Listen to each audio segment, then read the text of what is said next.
सद्गुरु नाना महाराज की जय। श्री समर्थ सद्गुरु बापूराव महाराज की जय। मदाद्य वासुदेवानंद सरस्वती स्वामी महाराज की जय। श्री समर्थ सद्गुरु बाबासाहेब महाराज की जय। श्री समर्थ सद्गुरु मायबाई महाराज की जय। सब संतन की जय। सजयति सुंदर वदनु देवो यत्पाद पंकज स्मरणम वासरमणिरिव तमरां राशिन्नाशयति शारदा शारदाम्बुज वदनां वदनाम्बुज सर्वदा सर्वदास्माकं सन्निधिं सन्निधिं व्रजात शान्तिमूर्तिमतीतवलधुरा योगान्विशुद्धाशया श्रौतस्मार्तसुकर्म मर्म परमः वेदान्तविद्युद्दयः श्रीमत्सद्गुरु वासुदेव करुणा गंगाम्बुधाराधरः नानाप्रेत्य रसः सदा विजयते नानातराणि कर शरणागताशी सदा बोधदेवी जया शरदफुल्कामणि स्पर्शनाहि जय आर्तभक्तासु संतोष व्हावे नमो सद्गुरु बापुरावासी भावे कृष्णाय वासुदेवाय हरये परमात्मने प्रणतक्लेशनाशाय गोविन्दाय नमो नमः। सर्वमङ्गलमाङ्गल्ये शिवे सर्वार्थसाधिके शरण्ये त्र्यम्बके गौरी नारायणी नमोस्तुते। नमो माय महामाय सर्वसिद्धिप्रदायिनि अन्नं वस्त्रं तथा द्रव्यं देहि मे परमेश्वरी या देवी सर्वभूतेषु शान्तिरूपेण संस्थिता नमस्तस्यै नमस्तस्यै नमस्तस्यै नमो नमः। जगदम्बा माता की गोपाल कृष्ण भगवान की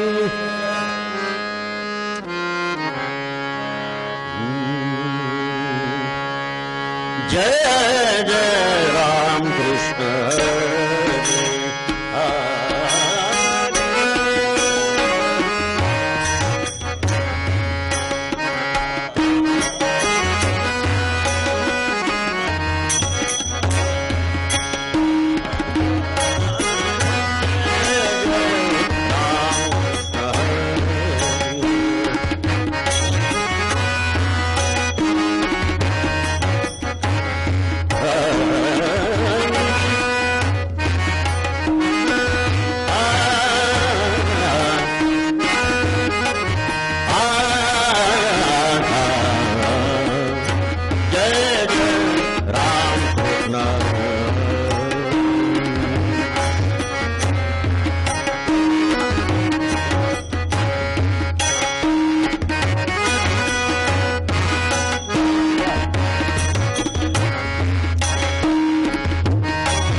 जय राम कृष्ण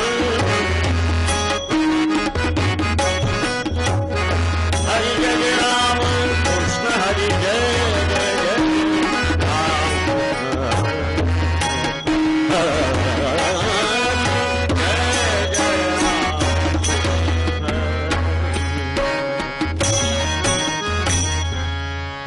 कीर्तनी येई सद्गुराया कीर्तनी येई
जय जय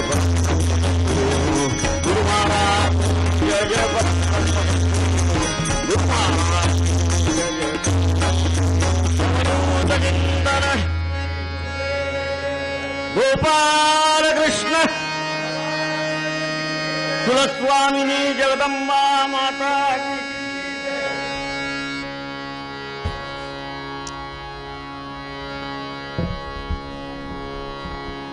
आता माझं वय झाल्यामुळे तुमचा आवाज मला ऐकू येत नाही. जय जयकाराचा सगळे फ्रेश होऊन आलेले आहेत चहा घेऊन हे काय तर कीर्तनाची चहा जी आहे ती जय जयकाराने वाढवा. सद्गुरुनाथ महाराज अवधूत जिंदन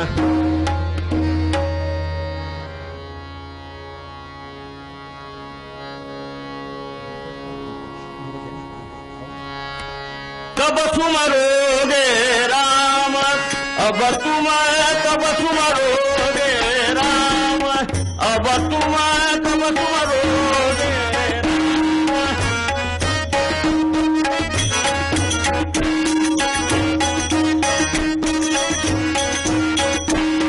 राम कब सुमरोगे सुमरोगे राम अब तुम कब सुमरोगे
अब तुम कब सुमरोगे राम, गर्भपण मोहात जुरावे, निकल गया बेईमान, अब तुम कब सुमरोगे राम। बालपन मो खेल गमाया, तरुणपन मो काम, अब तुम कब सुमरोगे राम। बुढ़ा होतन कापन लागे, निकल गया अवसान, अब तुम कब सुमरोगे राम। कहत कबीर सुनो भाई साधो, यही घोड़ा मैदान, अब तुम कब सुमरोगे राम। कुंडलिका वरदे श्री गुरु ज्ञानदेव पंढरीनाथ महाराज की, समर्थ सद्गुरु श्री नाना महाराज की, श्री समर्थ सद्गुरु बापूराव महाराज की, जगदम्बा माता की, गोपाल कृष्ण भगवान की, अवधूत चिंतन। पक्का आणि कसलेला श्रोता आहे. मला वाटलं कुठे काही गडबड होती की काय. अवधूत चिंतन श्री गुरुदेव दत्त की जय की म्हणता की काय. काशी निवासी परम राम भक्त, यवन समाजातील संत असताना सुद्धा ज्यांच्याकडे गाय वासरू होतं नाही का, ते संत श्रेष्ठ कबीरदास महाराज. त्यांना माहित होतं की गाय ही परोपकारी जनावर आहे. कबीरदास महाराजांना, आणि बरोबर आहे. माणसापेक्षा काही काही गोष्टींचा परिणाम जनावरांवर होतो पण जनांवर होत नाही. कारण ज्वारी आपण खायची, कडबा तिला द्यायचा गाईला. आलू बोंडे, दही वडे, दही भल्ला नाही का, बटाटा भात हे आपण खायचं. उष्ट्या पत्रावळी तिला द्यायच्या गोमातेला. विचार करा, थोडा चिंतन करा. नाही का. बरस नीरस खाऊन सरस प्रसवते सरस. तिच्या गोमूत्राने यज्ञभूमी सारवल्या जाते गाईच्या, आणि शेणाने घर सारवल्या जातं. आता शहरात हा प्रसंग येत नाही. सडा टाकल्या जातो तिच्या शेणाने. बुवा आता आम्ही 4थ्या मजल्यावर राहतो फ्लॅटमध्ये, कोणाच्या बोडख्यावर सडा टाकू नाही का. गाय अशी आहे की नीरस खाऊन प्रसवते सरस, आणि मनुष्य सरस खाऊन प्रसवतो सद्गुरुनाथ महाराज. कबीरदास महाराजांचं 4 चरणांचं पद 2 चरणांच्या माणसांकरता घेतलंय. फार अमौलिक असा उपदेश केलेला आहे. परम रामभक्त होते ते. जसं वासुदेवानंद सरस्वती स्वामी महाराजांची दत्तात्रय बोलत होते, ऐकत होते वासुदेवानंद सरस्वती दत्तात्रय, तसं रामचंद्राशी कबीरदास महाराज बोलत होते. आणि दोघंही एकमेकांचं ऐकून घेत होते. आता तो काळ राहिला का महाराज नाही का. माझ्यापाशी एक तरुण आला, बुवा माझ्या लग्नाला 5 वर्ष झाले, माझी बायको माझं ऐकत नाही. माझ्या लग्नाला 30 वर्ष झाले. माझीच ऐकत नाही तर तुझी कुठून ऐकणार नाही का. असे हे कबीरदास महाराज भक्तीचं महात्म्य जे तुमच्या आमच्या करता सुलभ आहे, सुलभ आहे. प्रपंच तर आपण करतोच, रडका होतो, रडका आहे. काय आहे प्रपंचामध्ये. नसे अंतराया नसे पांघराया, नसे धाम त्या दृढ छाया, नसे अन्न खाया नसे रम्य जाया. पत्नी वृथाशीन संसार करीती रडाया. ज्यांनी संसारच केला नाही असे समर्थ रामदास स्वामी महाराजांचा हा श्लोक आहे. त्यांचं प्रपंच विज्ञान ऐका तुम्ही,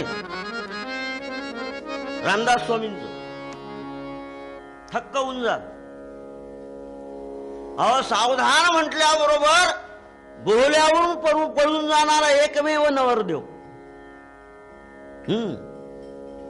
द्विज सावधान ऐसे सर्वत्र विवाह मंगली बोलती. आणि ते ऐकिले एक रामदासे तत्पदी असो प्रणती. सावधान म्हटल्याबरोबर पळून गेले हो, मुहूर्ताचा फायदा उचलून. पण आता उलटा कारभार झाला सगळा. मला तुकडोजी महाराजांनी लिहिलेलं सांगायचं नाही. लग्नात विनाकारण आपण खर्च करतो, कर्ज काढतो लग्नाकरता. अरे पदामध्ये सांगत नाही महाराजांच्या. आजकाल फॅशन आहे, त्याला घोड्यावर घोड्याला बसवतात. त्याला धड बसता येत नाही. मग मेहंदीचे कार्यक्रम नाही का, मग त्याच्यात ते डीजे लावतात. लग्नाच्या वेळेस असं कुठं शास्त्रात लिहिलं आहे का की नवऱ्याला उचला नवरीला उचला? नाही. मग समर्थ रामदास स्वामींनी ज्ञानेश्वरांनी प्रपंच हा केलाच नाही, पण प्रपंचावर केवढं लिहिलं आहे. प्रपंच आपण करतो, पण भगवंताचं नामस्मरण केव्हा करणार हा प्रश्न कबीरदास महाराजांनी तुम्हा आम्हाला विचारलाय. आणि त्यांना रामचंद्राचं दर्शन झालं. मीही तुम्हाला दर्शन करून देऊ शकतो भगवंताचं, 15 मिनिटात करून देऊ शकतो. नाही करून दिलं तर मला फासावर द्या राजवाडा चौकात. भगवंताचं दर्शन मीही करून देऊ शकतो. उपाय करा. कोणता उपाय? काही उपाय करायचा नाही जास्त. झोपलेल्या सिंहाच्या नाकातून केस उपटायचा. मी मेलेल्या म्हणत नाही. झोपलेल्या सिंहाच्या नाकातून केस उपटायचा आणि एका दोऱ्यामध्ये मणी ओवायचा आणि तो त्याच्या गळ्यात घालायचा. असं करताना त्यांनी जरी डोळे उघडले देवाचं दर्शन झालंच समजा. सद्गुरुनाथ महाराज अपतुम कबसुम रोगे राम. मानवदेह मिळालेला आहे उत्तम भगवंताच्या कृपेने. मला क्षमा करा. काही काही लोक गुरुमंत्र घेतात, मग क्षमा पहिलेच मागितली मी. पण महाराजांनी जितक्या माळा सांगितल्या तितक्या करत नाही, नाही का. ते डिपॉझिट ठेवतात. पण संतांचं ऐकावं. प्रपंच तर आहेच हो. तुकडोजी महाराजांचं पद आहे सुंदर. एका साधकाने प्रश्न केला, महाराज म्हटलं मी भक्ती करू भगवंताची का प्रपंच करू? सांगा मी काय करू, सांगा मी काय करू, सांगा मी काय करू.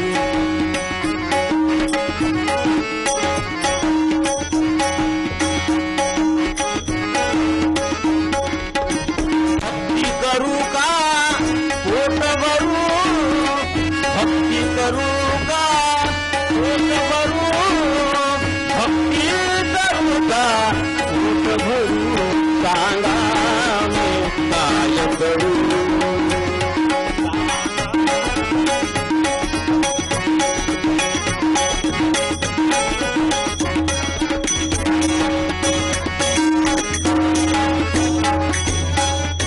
भक्ती म्हणते चाल पुढे,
देव दिसत नाही, पैसा विना संसार चालत नाही.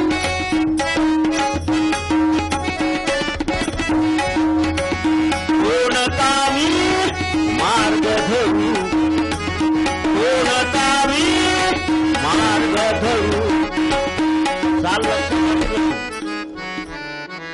नाही का. आम्हाला चाली अशा ठेवाव्या लागतात. तुरा मन दर्पण केलं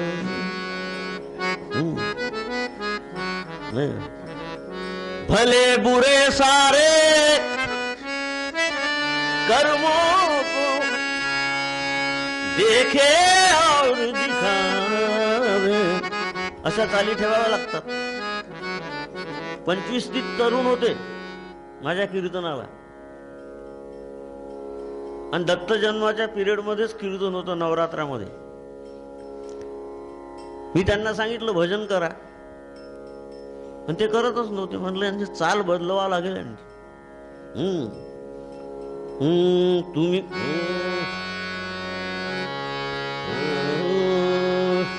तुम्ही भजन म्हणा श्री दत्त दत्त, तुम्ही भजन म्हणा श्री दत्त. नाही का, त्यांना आवडली ती चाल. ते चीज बडी जाऊ द्या, नाही का, तोही भिंपलाच रागा बर. म्हणायला लागले ते. असो, मग राम नाम काय शिकवतो? भगवत नामस्मरण. नानांचा भर होता. कुणी प्रापंचिक जर त्यांच्यापाशी गेला, मी स्वतः ऐकलाय नागपूरला त्यांच्या मुखातून की नाना ही अडचण आहे, तर त्यांच्या मुखातून एकच वाक्य, नामस्मरण कमी पडतं. हा काय बिघडते हो? आपण पुण्यवान आहात सगळे. माया जर हातात घेऊन जप केला तर काय बिघडतं? तो जपतो आपल्याला दिवसभर, नाही का. आणि टीव्ही पासून चित्त आपलं विचलित होत नाही. 5-5 तास टीव्ही, वा रे वा, नाही का. मग हे सगळं पाप आडवं येत नाही तर काय हो, नाही का. म्हणून कबीरदास महाराजांनी लोकांना प्रश्न विचारला, अब तुम कब सुमरोगे राम. अहो, भगवंताचं नामस्मरण केव्हा करणार, नाही का. आणि राम नाम इष्टदैवताचं नाव. इष्टाशिवाय मनुष्य भ्रष्ट आहे.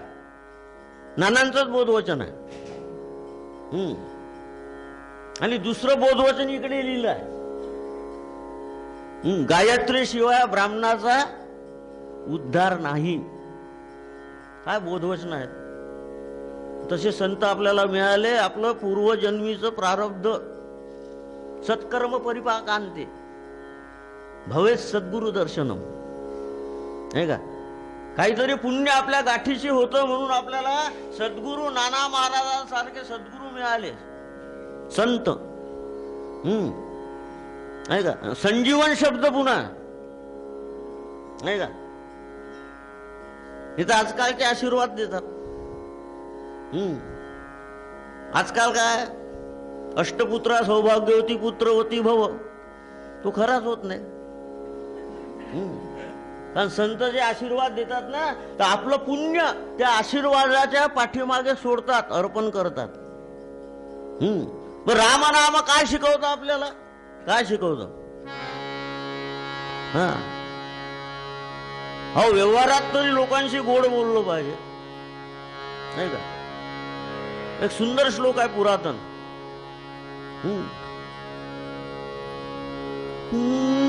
मधुर वचन योगे, ऐका, विश्व विश्वाची पावे. मधुर वचन योगे वैरी ते मित्र व्हावे, नाही का. मधुर वचन योगे दुर्लती मत्त हत्ती, मधुर वचन योगे सिद्ध सिद्धांती होती सद्गुरुनाथ. लोकांशी गोड बोललो पाहिजे, फक्त मर्यादित लोकांशी का नाही, नाही, सर्वांशी. काही काही लोक भेद करतात बोलताना, वाईट वाटून घेऊ नका. काही काही त्यांचे ठराविक लोक असतात. काल आमच्या ताईंनी सांगितलं की पाहुणा आला की कसं जीवावर येतं. नाही का. मग काही काही लोक आले तर मग त्यांच्या उत्साहाला उधाण. मी पुण्याला गेलो होतो, मला एक अनुभव आला. काही काही लोक अपवाद आहे, वाईट वाटून घेऊ नका, सत्य घटना आहे. तिथे मी प्रवेश केला त्यांच्या घरात, सोफ्यावर बसलो. म्हटलं का 2 कॉल बेल कशाला लावल्या तुम्ही? आवडती पाहुणे आणि आवडते पाहुणे. आवडते पाहुणे आले की टिंग टॉंग अशी बेल वाजते, आणि नावडते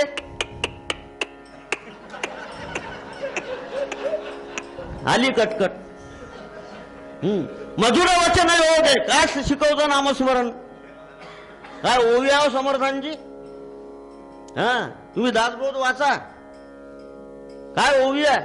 स्मरण देवाचे करावे. अखंड काय शब्द वापरला? अखंड नाम जपत जावे, नामस्मरणे पावावे समाधान. नामस्मरणे पावावे समाधान. लोकांशी गोड बोलावं, आपलं काय जातं.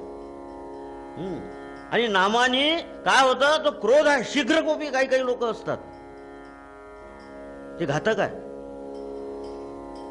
तरुण सागर महाराजांच्या पुस्तकामध्ये लिहिलंय, आपला राग आणि भीक माग. शीघ्रकोपी काय होणार आहे? त्याच नुकसान होणार आहे. बरं, उपदेश किती करायचा नाही का? आमचं असं आहे महाराज की लोकांस सांगे ब्रह्मज्ञान, स्वतः कोरडे पाषाण. नाही का? गोड बोलावं, राम नाम ते शिकवतं. स्मरण देवाचे करावे, अखंड नाम जपत जावे, नामस्मरणे पावावे समाधान. गोड बोलल्याने काय होतं? आपलं हित होतं, आणि ते संत शिकवतात. एका ठिकाणी दाताचा आणि जिव्हेचा संवाद आहे. दात काय म्हणतात जिव्हेला? जिव्हे मृदू कोवळी दृढ गळी, 32 आम्ही गडी. ते दात म्हणायला लागले जिभेला की आम्ही 32 जण आहोत. जिव्हे तू मृदू कोवळी दृढ गळी, 32 आम्ही गडी. गोष्टी लांब नको करू तुझला, खाऊ टाकू पळी. नाही का? ती जीभ म्हणाले, जा रे, 32 असाल तुम्ही. नाही का? 32 असाल. मग जीभ काय म्हणायला लागली? तुम्ही 32 जरी असाल, जीभ कहे दंत नको, तुम 32 मैं अकेली माय. आणि जरा तेडी बात करू दू, तो 32 निकाली जाय. नाही का? ही 32 काढण्याचं सामर्थ्य शब्दात आहे. म्हणून शब्द हे मोजके विवेकाने वापरावे. हे कलियुग आहे महाराज. नाही का? नवरा म्हणतो बायकोला तुला काही कळत नाही, बायको म्हणते नवऱ्याला तुम्हाला काही कळत नाही. तुम्ही मूर्ख आहात, तुम्हाला काही कळत नाही. मुलगा म्हणतो बापाला तुम्हाला काही कळत नाही. पण कळण्याचं वय नेमकं केव्हा असतं हेच कळत नाही. नाही का? सांगण्याचं तात्पर्य माझं हे की कबीरदास महाराजांनी जो प्रश्न केलाय, दुष्परिणाम आहे महाराज वाईट बोलण्याचे. काही काही लोकांचं असं आहे, मधुतिष्ठती जिव्हाग्रे हृदयस्तु हलाहल. तिष्ठती मधु, मधुतिष्ठती जिव्हाग्रे हृदयस्तु हलाहल. नाही का? काय झालं? एक दृष्टांत देतो तुम्हाला. एकाला 500 रुपयाची गरज होती, म्हणून बाप लेक आजोबा त्या बिल्डिंगच्या खाली आले. दृष्टांतातलं सार घ्या तुम्ही, असार टाकून द्या. कारण कीर्तनकारापाशी कथा आणि कंथा भरपूर प्रमाणात पाहिजे. आणि कीर्तनकाराला वाचन अतिशय आवश्यक आहे.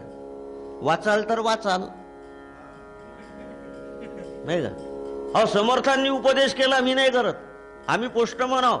तुम्हाला संतांनी जी पत्र लिहिलेली आहेत ते वाचून दाखवतो. समर्थ काय म्हणतात कीर्तनकारासाठी? बहुत करावे पाठांतर, कंठी धरावे ग्रंथांतर, भगवंताची कथा निरंतर करीत जावी. भगवंताची जी कथा आहे ती निरंतर करत जावी. हे सगळे आले बिल्डिंग खाली ना, आजोबांनी सांगितलं नातवाला आणलं जा शेठजीला 500 रुपये मागून आण. हा आला नातू. 500 रुपये मागण्याच्या बाजूलाच राहिला, हा हसू लागला नातू. नाही का? त्या शेठजीने विचारलं काय झालं रे तुला हसायला? तर काही ना, हो तुम्ही राहता 3ऱ्या माळ्यावर आणि तुमचं काही बरं वाईट झालं तर तुम्हाला खाली कसं न्यायचं? मधुर वचन योगे. संतापले ते शेठजी. कोण आहे रे तिकडे? चापकाचे फटके मारा त्याला.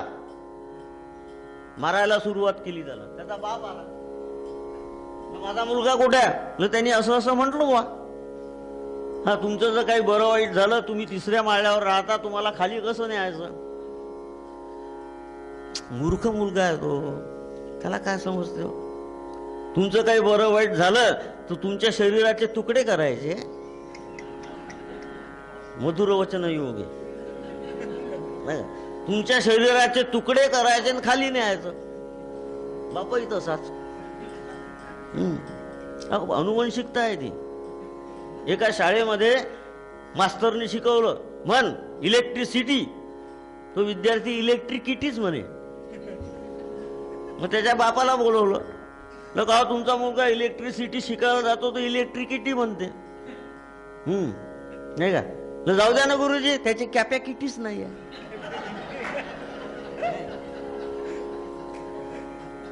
त्याचे आजोबा आले, काय झालं? असं तुमचा नातू म्हणतो इलेक्ट्रिकिटी, मुलगा म्हणतो कॅपॅसिटी, हा आजोबा म्हणतो जाऊ द्या ना, कशाला पब्लिकिटी. बाप आला, त्यांनी सांगितलं तुकडे करून खाली न्यायचं. मधुर वचन योगे. याच्यावर मी तुम्हाला दृष्टांत देऊन राहिलो. आजोबा चिंतेत पडले, 500 रुपये अजून आले नाही. नाही का? मग आजोबा आले, माझा मुलगा नातू कुठे आहे? ते मार खाऊन राहिले. ते मार खाऊन राहिले. नाही का? ते मार खाऊन राहिलेले आहेत. झालं काय? असं झालं. नाही का? जाऊ द्या ना, तुम्ही त्यांचं कशा मनावर घेताय? तुकडेही करायची गरज नाही, खाली न्यायची गरज नाही. तुम्ही जिथे राहता 3ऱ्या माळ्यावर त्याला आग लावून द्यायची. सद्गुरुनाथ महाराज. नाही का? याच्यातलं तात्पर्य तुम्ही घ्या. फार गोड आहे नामस्मरण. फार गोड आहे. कारण नरदेव प्राप्त झालेला आहे आपल्याला. नाही का? कबीरदास महाराजांचं पद अतिशय सुरेख आहे. मी पहिल्यांदाच सांगितलं की 2 चरणांच्या माणसांकरता 4 चरणांचं पद घेतलंय. ते काय म्हणतात? गर्भपणमो हात जुरावे. जेव्हा गर्भात असतो, नाही का, तेव्हा सोहम सोहम असा ध्वनी येतो, ऐकू. आपण व्यर्थ म्हणतो. काही काही लोकांचं चित्त परमार्थापेक्षा परम अर्थ,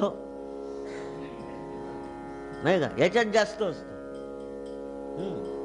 मला हे दे, मला ते दे, त्याला कळत नाही का? नाही का? क्षमा करा, दुपट्टा बांधून दर्शन घेतात दगडूशेठ हलवाईला मुली.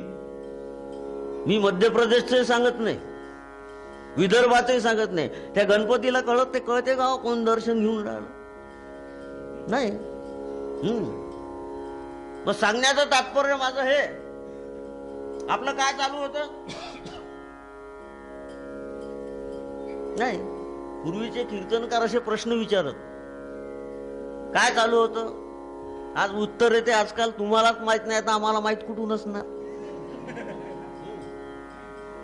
असो, सांगण्याचं तात्पर्य माझं हे की भगवंताचं नामस्मरण गर्भपणम हे सुरू होतं. आणि परिस्थिती आहे महाराज समाजाची. म्हणून नामस्मरणाची बळ पाठीशी पाहिजे, हे लक्षात घ्या. कलियुगामध्ये विनामूल्य साधन आहे, पैसे लागत नाही.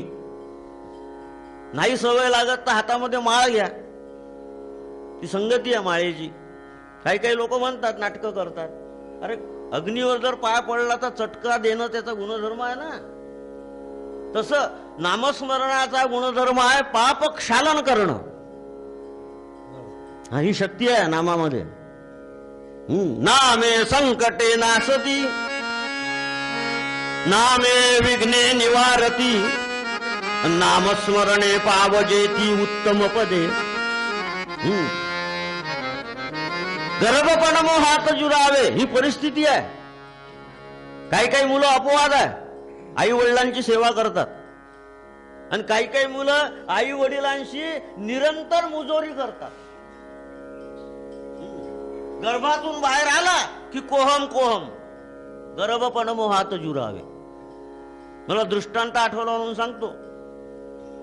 कदाचित पुनरावृत्ती होऊ शकते, पण आठवला ओघाओघानी. मी वृद्धाश्रमात कीर्तन केलं आणि वृद्ध जोडपं तर नमस्कार करायला आलं. ती नारदाच्या गादीला नमस्कार आहे तो. हबफ होणं इतकं सोपं नाही आहे. हरिभक्ती परायण, त्यानं तर चिरंतन शांत राहायला पाहिजे, मग नाही का? चिरंतन शांत, हरिभक्ती परायण, हळूच भजनातून पळणारे, नाही का? ह भ प. मी पेट्रोल पंपवर गेलो होतो पेट्रोल भरायला, आणि तिथं पाठी होती ह भ प 5 रुपये. हे का 5 रुपयात कीर्तन का? नाही हो महाराज, हवा भरण्याचे पैसे 5 रुपये. हा 5 रुपये. ते आशीर्वाद घेण्याकरता आला म्हणून माझी लायकी नाही आहे. काही काही लोक येतात. ब्रह्मपुरीला मी कीर्तनाला गेलो होतो कार्तिकीमध्ये, एकादशी ते त्रिपुरारी पौर्णिमा. आणि एक भगिनी नमस्कार केला, तिने म्हणाल महाराज आशीर्वाद द्या. मी तिच्याकडे पाहिलं तर तिच्या कपाळावर लहानशी टिकली होती, आणि ती म्हणजे दुसरी जयललिता होती. तुम्हाला कोणता आशीर्वाद देऊ? म्हणजे टिकली बारीक का लावली तुम्ही? आता ही टिकली तर टिकली, नाही तर हुकली, नाही का? टिकली जन्माला आली, बाथरूम सौभाग्यवती झाली. खरी परिस्थिती आहे. हा का हो, तुम्ही टिकली बारीक का लावली? महाराज यांच्या तब्येतीनुसार. हे कुठे आहे? पेटीवाल्यापाशी बसल्या. मी त्यांच्याकडे पाहायला म्हटलं हे वाळकेश्वर आणि ते महाबळेश्वर, नाही का? आशीर्वाद काय देऊ? गर्भपण मोहात जिरावे. थोडक्यात सांगतो.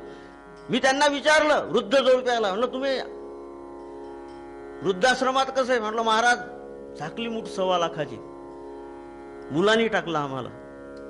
ही परिस्थिती आहे समाजाची. मी सांगितलं पहिल्यांदाच, काही काही अपवाद आहे, काही काही मातृभक्त आहेत. म्हटलं मी तुमच्या मुलाशी बोलतो. मी आलो त्याच्या घरी, दरवेळा ठोठवला गर्भपण मोहात जुरावे. म्हटलं का रे बाबा, तुझ्या आई वडिलांना तू वृद्धाश्रमात टाकले, तुला शोभलं का? तर महाराज तुम्ही बोलू नका मध्ये, समजले का? हा, कारण जेव्हा मी लहान होतो हे दोघंही नोकरी करायचे, तेव्हा मला यांनी पाळणा घरात टाकलं. आता मी यांना वृद्धाश्रमात टाकलं फिट्टम फाट. सांगण्याचं तात्पर्य की गर्भपण मोहात जुरावे, निकल गया बैमान. अब तुम कब सुमरोगे राम. आपण म्हणतो अहंकार की मी आहे म्हणून तुम्ही आहे, नाही का? हे समर्थांनी सुंदर पद लिहिला, नुसतं ऐका तुम्ही. आम्ही काय कुणाचे खातो रे श्रीराम आम्हाला देतो रे श्रीराम आम्हाला देतो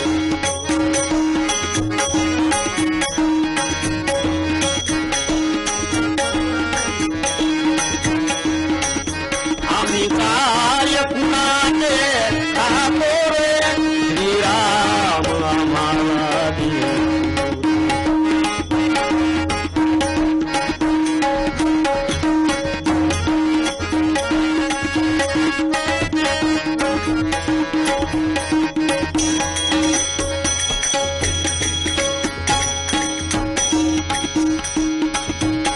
बांधिले घुमट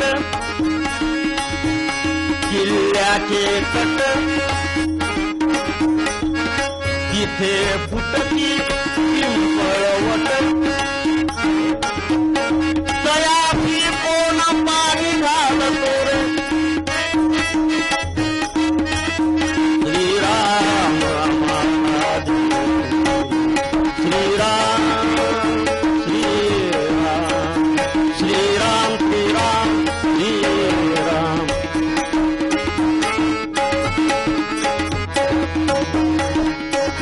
काय म्हणतात समर्थ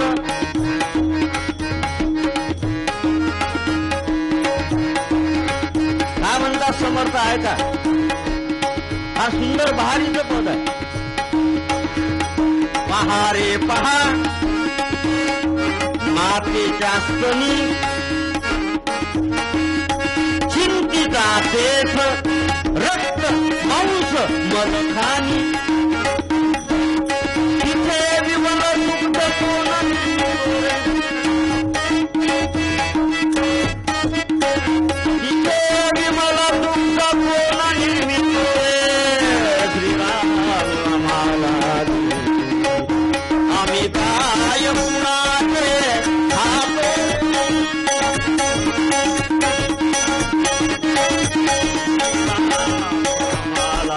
म्हणून आपण तुम कपसुमर वगैरे राम केव्हा देणार 100 वर्षाचं आयुष्य गेलं डोकं फोडून सांगतात संत पण मूळ स्वभाव जात नाही ना हो तुम्हाला माहित आहे अभंग तुकाराम महाराजाचा म्हणत नाही मी मूळ स्वभाव कुणाचाच जात नाही तुम्ही असो का मी असो नाही का आधी होता वाघ्या दैवयोगे झाला पाग्या त्याचे येळकोट राहीना मूळ स्वभाव जाईना नाही का आधी होती दासी पट्टराणी केले तिसी काय काव्या महाराजांचं पहा तुम्ही काल गीत रामायण ऐकलं गदी माडगुळकरांचे काय शब्द आहेत हो नाही तर आजकालचे कवी गॅस संपला चुलीवर स्वयंपाक सुरू होता हा कवी होता ती फुकत होती फुंकणीनी तो आला तिच्या चेहऱ्याकडे पाहिला त्याला कविता सुचली आकाशातील चंद्र चुलीत गेला ही काय कविता आहे का नाही का काय काव्य महाराजांचं काय काव्य नाही का काव्य किती सुंदर आहे पहा आधी होता जोशी राज्यपद दिले त्यासी त्याचे पंचांग राहीना मूळ स्वभाव जाईना स्वभाव कसा पाहिजे जरी तरी श्रीहरी पावी जे तो स्वभाव आहे शांत पाहिजे सात्विक पाहिजे नाही का शब्दामागे चिडचिड नको नाही का घातक आहे ते शरीराला घातक आहे आमचं सांगणं काम आहे take what you need avoid waste भोजनालयात लिहिलं राहतं असो माझं सांगण्याचं तात्पर्य हे की भगवंताचा मूळ स्वभाव आहे पावणं म्हणून त्याचं नामस्मरण करा संतांचा भर त्याच्यावरच आहे नामाने काय होतं षड्रिपू जे आहेत ते जोर करत नाही हा, माळ जर हातात घेतली तर जपच येईल आणि काठी जर हातात घेतली तर मारण्याची इच्छा होईल. हे माझे शब्द नाही आहे, कुणाचे आहेत? जयाचा जनी जन्म नामार्थ झाला, नाही का? जयाचा जनी जन्म नामार्थ झाला, जयाने सदा वासनामात केला. जयाने सदा वासना मात केला आणि जयाने सदा वासना मात केली. जयाने सदा वासना मात केला, जयाचे मुखी सर्वदा नाम कीर्ती. नमस्कार त्या ब्रह्म चैतन्य मूर्ती. जय जय. जय जयकार अजून जोरात पाहिजे. वा कसाई जरी असला, कसाई तर तुमच्या सहकार्याशिवाय कीर्तन ग्रीप धरत नाही. आणि पोटातून जय जयकार करा.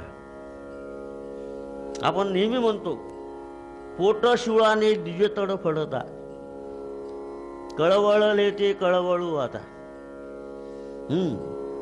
पोट शिवळ बरा केला भगवंतानी, दत्तात्रयाने. तुमची आमची पोटदुखी वेगळी. आठवलं म्हणून सांगतो, एक बाई डॉक्टरकडे गेली, डॉक्टर साहेब पोटात दुखून राहिलाय, एक्सरे काढू का? आपणच विचारतो त्याला, डॉक्टरला. काढला, सिम्पटम्स नील आले. मॅडम काहीतरी लक्षणं दिसत नाही पोटदुखीचे. मग डॉक्टरने तिची उलट तपासणी घेतली. काही जड पदार्थ खाल्ला होता का, बेसनाचा वगैरे? नाही नाही नाही नाही. मग पोट दुखण्याचं कारण काय? शेजारच्या बाईनी सॅमसंगचा नवीन फ्रीज घेतला.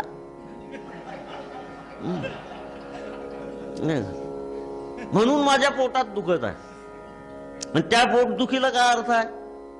सांगण्याचं तात्पर्य की भगवंताला काय अप्रिय आहे? भगवंताचं नामस्मरण. भगवंतास जयाची प्रीती,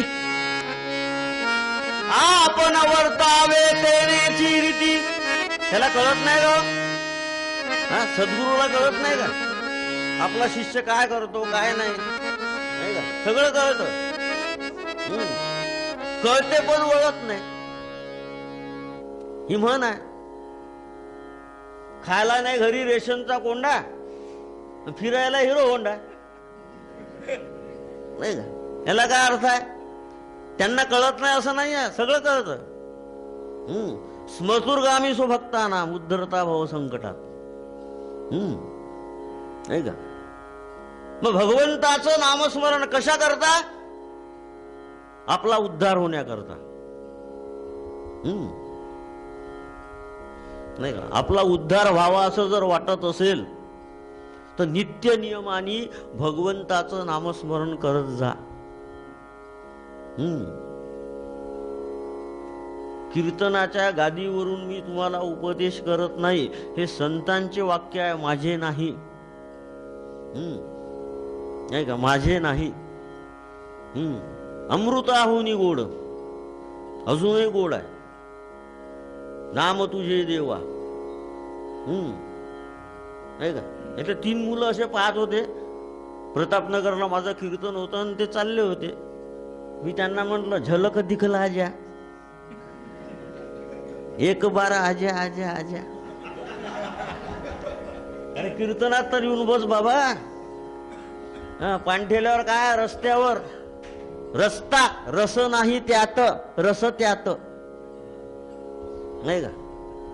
असो, भगवंताचं नामस्मरण आहे, समाधान देणार आहे. पण मनुष्याच्या अंगी समाधान नाही. किती कमवा प्रपंचा करता. नाही का? मोरोपंतांची आर्य आहे, गैरसमज करू नका. प्रपंचा करता कितीही कमवा, कांतेला पती तोच प्रिय असे. नाही का? जो का असे जोडका, पैशाविन ती त्यास गणत असे, जैसा कडू दोडका. नाही का? याच्याही पलीकडे वामन पंडितांनी लिहिला सुंदर श्लोक आहे. पूर्वी धोत्राच्या गाठीशी पैसा बांधून ठेवत असत. गाठी न ज्याच्या कधी पावला न पैसा, भार्या त्याशी हानी ती पावला न, तीर्थान गेला कधी पावला न, आणि त्याशी श्रीहरी कधी पावला. सद्गुरुनाथ महाराज बालपण मोखेल गमाया तरुणपण मोकाम. आपण प्रपंच मोठ्या आवडीने करतो, परमार्थच नाही हो. किती दुर्दैव आहे नाही का. नियम पाहिजे, भगवत भक्तीचा एखादा तरी नियम पाहिजे. नियमाचा फायदा आहे, तोटा नाही आहे. नाना महाराज असं सांगत की भगवंताला रोज 5 मुक्ता फळ व्हा, पण नियम ठेवा. नियमाचा फायदा आहे. एक दृष्टांत देतो आठवला म्हणून, तोटा नाही आहे. दृष्टांत, चातुर्मास्यामध्ये प्रवचन सुरू होती मंदिरामध्ये. कार्तिक मासामध्ये काकड आरती सुरू होती. आता जर विचारलं चलता का म्हणलं काकड्याला, पहाटे 5 वाजता. नाही हो, मला जर चहा नाही मिळाला तर मी होतो वाकडा. आणि कुठून करू काकडा नाही का. 8 दिवस राहिले होते प्रवचनाला, लोकांनी रांग लावली पूजे करता. ते निस्पृह होते महाराज. मला पूजा वगैरे काही नको, तुम्ही एखादा नियम करा, म्हणजे मी तुमच्या नियमामुळे माझ्या प्रवचनाचं सार्थक झालं असं समजेन. एकाने नियम केला, तर दर शनिवारी आणि मंगळवारी हनुमंताला चमेलीच्या तेलामध्ये शेंदूर लावीन. ठीक आहे म्हणून. दुसरा म्हणाला एकादशी करील, पण फराळाचे पदार्थ पाहून. तिसरा म्हणाला मंदिराची साफसफाई करील नाही का. बरं, हनुमंताला शेंदूर लावल्याने काय होतं, चमेलीच्या तेलामध्ये ग्रह मालिन्य आहे, त्याची तीव्रता कमी होते. आता आठवलं म्हणून सांगतो की भगवान गोपाल कृष्ण जे होते ना, त्यांनी राजसूय यज्ञाचं कोषाध्यक्षपद दुर्योधनाकडे दिलं. धर्मराजाने विचारलं, म्हणलं देवा, विरोधी पक्षाकडे दिलं तू. कृष्ण म्हणायला लागले, धर्मराजा, विरोधी बाकावर बसून सुद्धा अर्थार्जन करता येतं. का दिलं असेल हो कृष्णाने कोषाध्यक्षपद दुर्योधनाकडे? कारण त्या दुर्योधनाच्या हातावर मत्स्यचिन्ह होतं, आणि ज्याच्या हातावर मत्स्यचिन्ह आहे त्याच्या हातातला पैसा कधीच संपत नाही. आपापले हात पाहू नका, आणि कीर्तन संपल्यावर माझ्याकडे येऊ नका.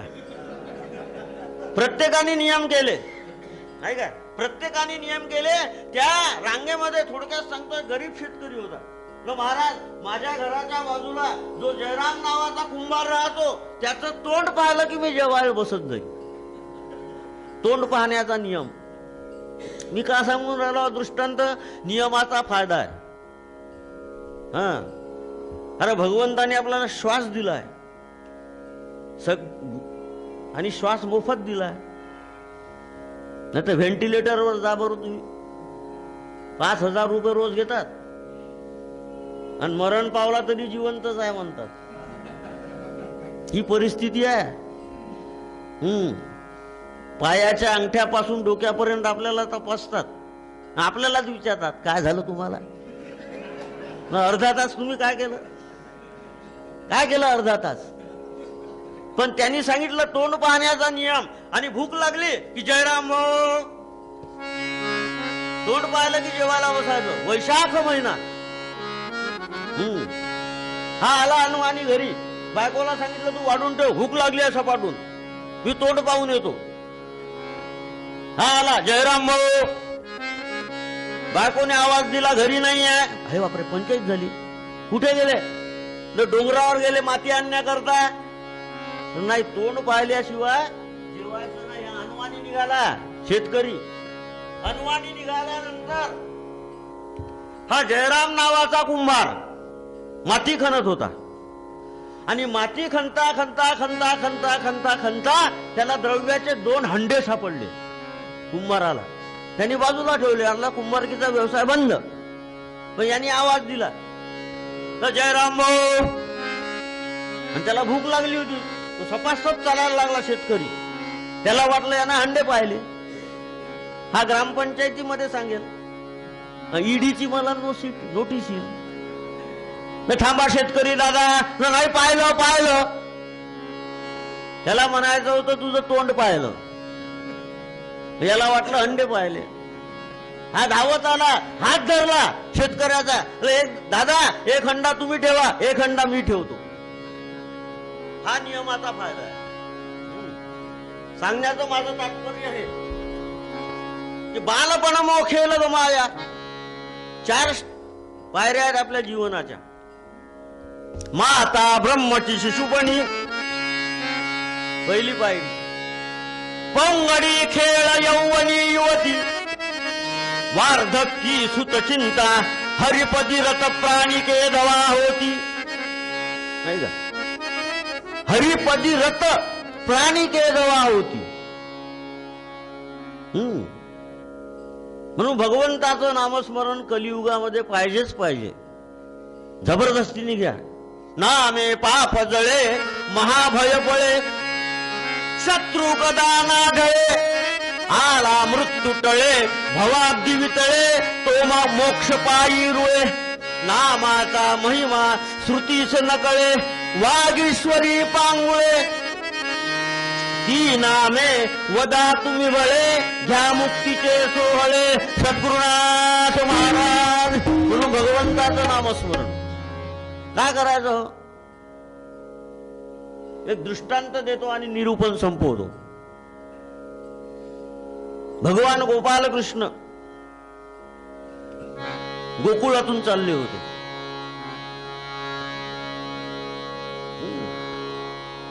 गोपाल कृष्णासारखा अवतार कुणाचा झाला नाही.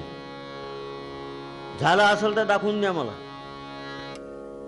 जगातला पहिला प्रवचनकार ज्यांनी गीतेवर प्रवचन केलं नाही का. आणि 16,108 लग्न छाती ठोकून केले. माझ्या मनामध्ये कधी कधी असा विचार येतो की तेव्हा फ्रीज असते तर भगवंतांनी फ्रीज किती घेतली असते. 16,108 फ्रीज, 16,108 डुप्लेक्स ते चालले होते गोपाळ कृष्ण गोकुळातून. त्यांना 99 वर्ष 11.5 महिन्याची एक म्हातारी दिसली. आणि त्यांनी विचारलं की अधपश्यसी किंब आले पतितम तव किम भूवी. हे बाळ तुझं जमिनीवर काय पडलाय तू पाहत चालली आहे. तर तिने असा विचार केला की मला बाळ म्हणणारा आजोबा कोण. अधपश्यसी किंब आले. तिने मागे वळून पाहिलं तो नंदाचा कांता होता कृष्ण. तू आहे का?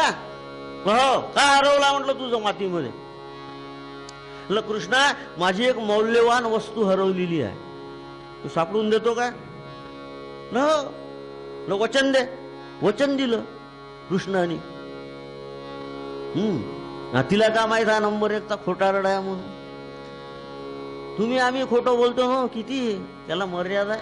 तुमच्याबद्दल नाही बोलत मी एका ठिकाणी असाच प्रश्न विचारला की श्रोते हो गीतेतला 19वा अध्याय कोणी वाचला? सर्वांनी हात वर केले तिथे. आता मला सांगा गीतेमध्ये 19 अध्याय तरी आहेत का? पण खोटं बोलण्याची सवय. वडिले वळण इंद्रिया सकळ आहे. तर कृष्णा म्हटलं माझी मौल्यवान वस्तू हरवलेली आहे. कृष्णालाही तिने निरुत्तर केलं. म्हटलं मला माहित आहे तू खोडकर होता. तळवे तळहा तळटे की तो डाव्या गुडघ्याने रांगतो रांगतो रांगतो रांगतो रांगतो रांगतो हा रांगतो रांगतो रांगतो रांगतो रांगतो रांगतो हा गुडघ्याने रांगतो.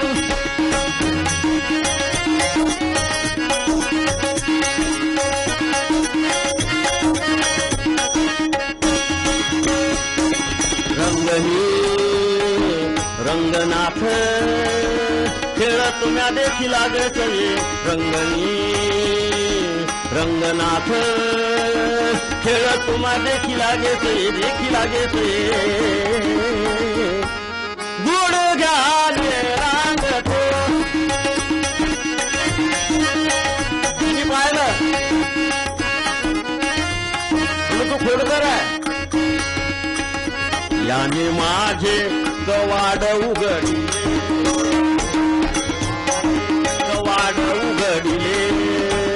याने माझे शिंके तोडले दह्या दुधात बक्षिले माझे तक्रते लवंडिले दह्या दुधात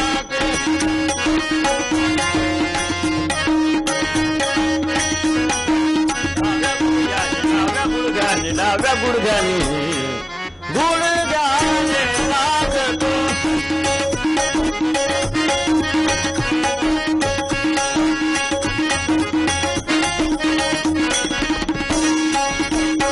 ऐसा पुराण प्रसिद्ध सुर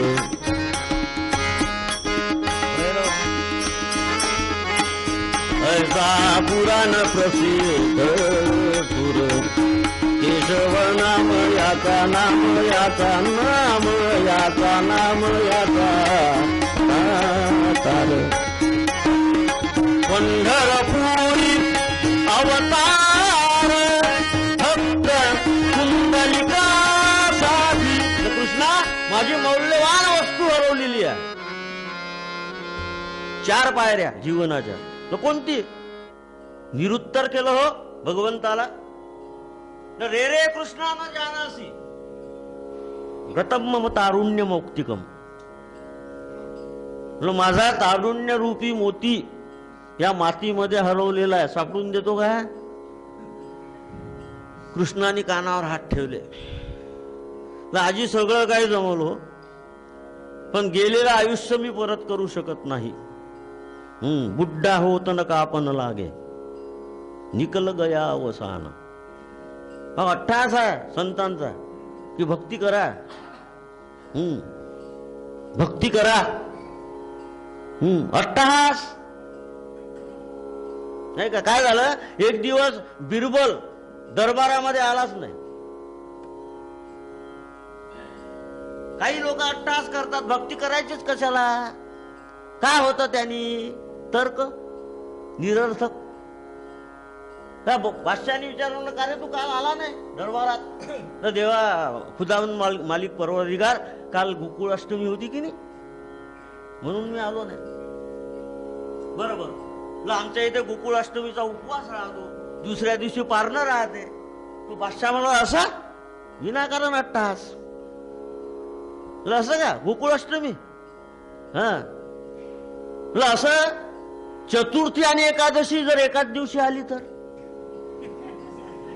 बादशाहाने विचारलं बिरबलाला महाराज तसं होत नाही हो तिथीनुसार काही घटते काही क्षय पावते होते तसं न झालं तर मी असं म्हणत नाही तू सांगू नको मला न झालं तर आहे ना उपाय न सोडणार कशा दोन्ही चतुर्थी आणि एकादशी त्या बिरबलानं उत्तर दिलं म्हणलं महाराज लोण्याचे भजे करायचे नाही का आणि ते एकादशीच्या दिवशी रात्री उन्हात बसून खायचे असं कसं होईल होते ना असं एकादशीच्या दिवशी चतुर्थी आली तर असं होते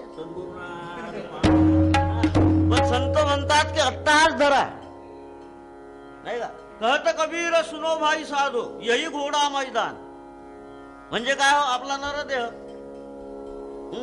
पुन्हा पुन्हा मिळत नाही हा नरदेह कसा आहे नाही का वरी वरी दिसे वैभवाचे गोवी आहे का अर्थ सांगत नाही वरी वरी दिसे वैभवाचे परी अंतरी पोतडे नरकाचे जैसे झाकणे चर्मकुंडाचे उघडताची नये त्याच्याही पलीकडे समर्थ गेले शरीर कसं आहे रजस्वलेचा विटाळ त्याचा आळूनी झाला गाळ या गाळाचे शरीर केवळ हे तुमच्या शरीराला सोपस्कार कशाला हो? हे बघा, भगवन नामस्मरणाचं तेज वेगळं, क्षमा करा मला, आणि फेअर अँड लवलीचं वेगळं. खेड्यामध्ये स्त्रिया फेअर अँड लवली म्हणतच नाही, फिरून लावली द्या, त्यांना उच्चारच येत नाही. कहत कबीर सुनो भाई साधो यही घोडा मैदान, अब तुम कब सुमरोगे राम. केव्हा नाम का घेणार? प्रश्न सुंदर आहे. म्हणून भगवंताची भक्ती श्रवणम कीर्तनम विष्णू स्मरणम पादसेवनम अर्चनम वंदनम दास्यम सख्यात्मनिवेदनम, नवविधा प्रकारच्या भक्त्या भागवतामध्ये आहेत. काही काही लोक भागवत ऐकतात, मला मान्य आहे. जसं गणपतीच्या उत्सवामध्ये रेकॉर्डेड कॅसेट लावतात, अथर्वशीर्ष लावतच नाही. माझा काय आक्षेप नाही त्याच्यावर.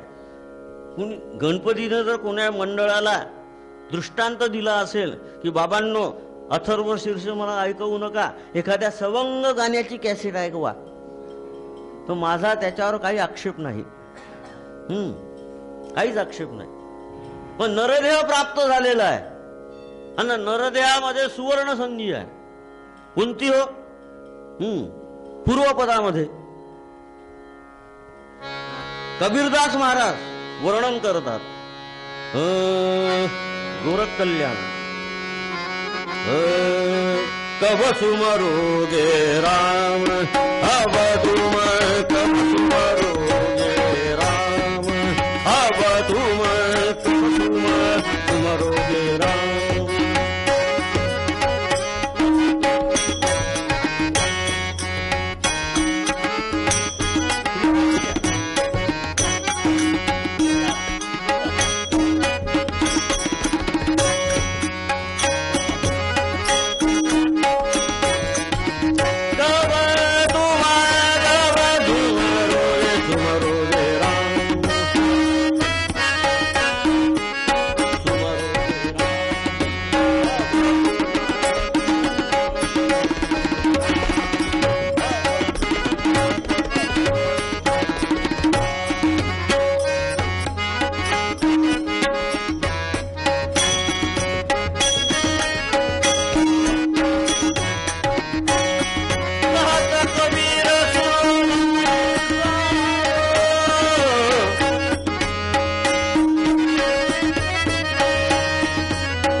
ताई